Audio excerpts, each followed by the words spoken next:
What's up, people? I'm here to explain to you today how your body processes sugar and what causes your body to regulate the sugar to keep it where it's supposed to be, and what causes your body not to regulate the sugar and causes excessive weight gain. Basically, I'm going to talk to you about a small organ in your body that lives along the back side of the abdomen behind the stomach. It's about 6 inches long, and it's called your pancreas. I know you've heard the word pancreas, but you may not understand how it works, right?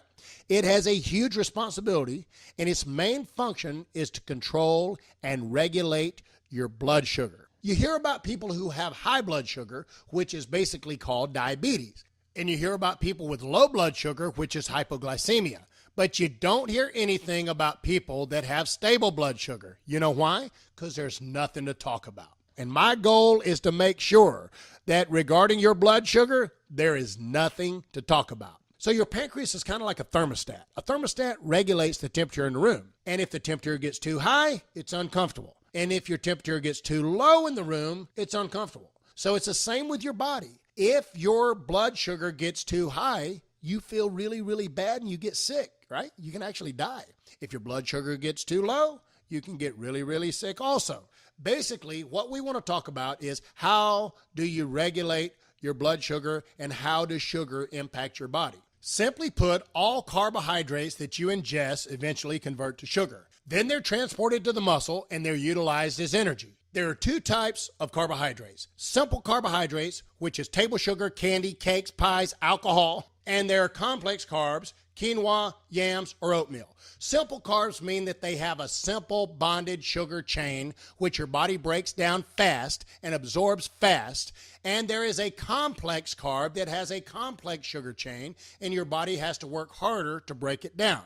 I refer to them as long-term and short-term carbohydrates. And the reason your body needs carbohydrates is because they convert to glycogen, which is then in turn used for energy for your everyday life based on your activity level. The more you do, the more carbohydrates you need. But the problem is, if you take in an excess amount of carbohydrates and you don't burn them, you turn them into body fat. And that's what we want to try to stay away from. So I want to explain to you how your pancreas is involved with this particular process. So you eat the carb, it converts to sugar, your body absorbs it, it converts to glycogen, it stores into the muscle, and it's utilized for energy. But what happens is, generally speaking, the foods that we typically choose are high carbohydrate foods. Therefore, we eat way more carbs than we should eat at any one setting. Carbs are not your enemy. An overabundance of carbs is your enemy. So what happens is this.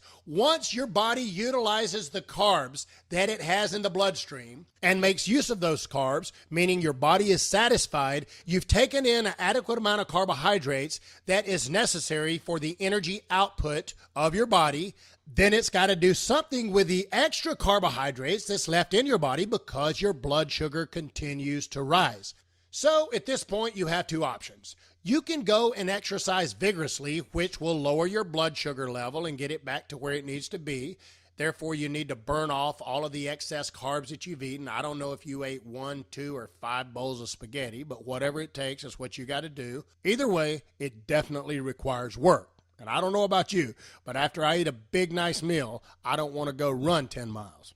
Or you sit around, you watch TV, you drink a glass of wine, which means you add more sugar in your system and continue to have your blood sugar rising, and you allow your pancreas to do his job. And he will be glad to do his job, but here is one problem. Once your insulin is released by your pancreas, fat burning stops and sugar burning starts because your body has to burn through the sugar before it can start burning fat again. That's right. When insulin is present, fat burning is absent, and that's the big problem. So just about the time that our pancreas gets done with its job and gets the blood sugar back where it's supposed to be, what happens?